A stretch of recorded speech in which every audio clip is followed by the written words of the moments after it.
Buenas tardes, soy José Gregorio Laya del subproyecto Ética y Legislación, y la exposición se trata sobre el derecho, conceptos básicos del derecho, cómo se clasifica el derecho, las fuentes del derecho y los deberes que tenemos nosotros los ciudadanos. El derecho se define según la Real Academia Española como el conjunto de normas, principios, costumbres y concepciones jurisprudenciales y de la comunidad jurídica, de lo que se derivan las normas de organizaciones de la sociedad y de los poderes públicos, así como los derechos de los individuos y sus relaciones con aquellos. También podemos definir el derecho como un conjunto o sistema de normas jurídicas de carácter general que se dictan para regir sobre toda la sociedad o sectores preestablecidos para o por las necesidades de la regulación social, que se imponen de forma obligatoria a los destinatarios y cuyo incumplimiento debe acarrear una sanción o activa o la respuesta de Estado a tales acciones. ¿Cómo podemos clasificar el derecho? Bueno, la clasificación del derecho integra en este ámbito algunas ramas. Tenemos el derecho administrativo, el derecho constitucional, el derecho penal, el derecho procesal, el derecho laboral, el derecho tributario. Por otra parte, el derecho privado comprende básicamente el derecho civil y el derecho mercantil o comercial. Tenemos el derecho objetivo, que constituye la norma jurídica bilateral que regula la vida del hombre en sociedad. Tenemos el derecho subjetivo, que es la facultad de hacer, poseer o exigir algo otorgado por el derecho objetivo. En cuanto a la fuente del derecho, son aquellos procesos que dan nacimiento a todo marco normativo o jurídico que impondrá conductas a los habitantes de un estado, de una sociedad, un país. Estas conductas pueden ser positivas o negativas, es decir, que se diferencian entre aquellas acciones que estarán permitidas de las que estarán prohibidas o sancionadas. Podemos clasificar las fuentes del derecho como otra ramificación, pues, según la doctrina que se consulta. Tenemos las fuentes materiales y las fuentes formales. En cuanto a las fuentes materiales se refieren a aspectos sociológicos constituidos por fenómenos sociales, políticos, morales, religiosos, así como también eventos naturales, eventos geográficos, climatológicos o vinculados a las riquezas naturales. Es decir, todos aquellos eventos que se susciten y que generan la creación de una norma jurídica concreta con contenido específico. En las fuentes formales, cuando se mencionan las fuentes formales, es importante tener presente a los órganos o autoridades de un Estado con facultad suficiente para generar como resultado de su actividad un tipo de norma jurídica.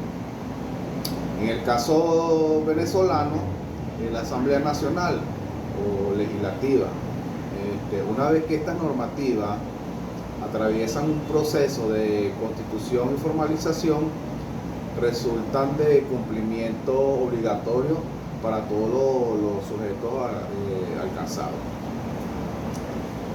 Las fuentes formales se dividen a su vez en las fuentes directas y las fuentes indirectas. Las fuentes directas son las leyes, pues, la costumbre, los tratados internacionales, etc. Y las fuentes indirectas, como la jurisprudencia o la doctrina. También tenemos, podemos nombrar las fuentes históricas. En cuanto a las fuentes históricas del derecho, que son aquellas que estuvieron vigentes en la historia de la humanidad y que con el correr del tiempo inspiraron el nacimiento de nuevas normativas jurídicas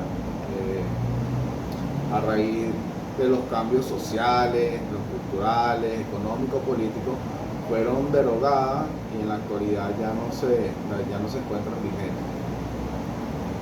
Existen dos tipos de fuentes históricas. Están las fuentes primarias, son aquellas que surgen prácticamente en el mismo tiempo del hecho que les da origen, o sea, llegan sin ser transformadas. Y están las fuentes secundarias, a diferencia de las anteriores, surgen tomando como punto de partida una fuente primaria y se las denomina también como fuente historiográfica, pudiendo ser libros, artículos, etc. Las fuentes de derecho más antiguas y aplicadas en el mundo fueron el derecho romano y el código napoleónico. Pero particularmente en el ordenamiento jurídico venezolano se consideran también las leyes de India o el código de procedimiento judicial, conocido como código Aranda, entre otros. En cuanto a las fuentes del derecho en Venezuela, tenemos en primer lugar está la Constitución Nacional, que es la norma fundamental y suprema. Luego, la legislación que constituye el sistema normativo escrito y cuya creación está delegada al Poder Legislativo, mientras que el Poder Reglamentario está delegado en la Asamblea Nacional. A modo de ejemplo se puede citar el Código Civil, el Código Orgánico de Justicia Militar o el Código Penal, entre otros. También se encuentran los tratados internacionales con jerarquía constitucional que el Estado Nacional ha suscrito y ratificado. En este caso en el artículo 23 de la Constitución venezolana. Y por debajo de esto se encuentran las normas locales dictaminadas por las asambleas regionales y consejos municipales. ¿Cuáles serán los deberes como ciudadanos? ¿Cuáles son nuestros deberes como ciudadanos? Bueno, el deber está referido a la palabra obligación. Se puede definir como el conjunto de obligaciones, ya sea de orden legal o convencional, que todo ciudadano debe cumplir. Y del cumplimiento de estas obligaciones dependerá el funcionamiento de la sociedad. También es necesario saber a qué hace referencia la palabra derecho. Siendo así, se define como el conjunto de disposiciones jurídicas, o sea, las leyes, que regulan la conducta del hombre en la sociedad y establece el conjunto de normas a las que los ciudadanos tienen acceso. También en la Constitución de la República Bolivariana de Venezuela, en el capítulo 10,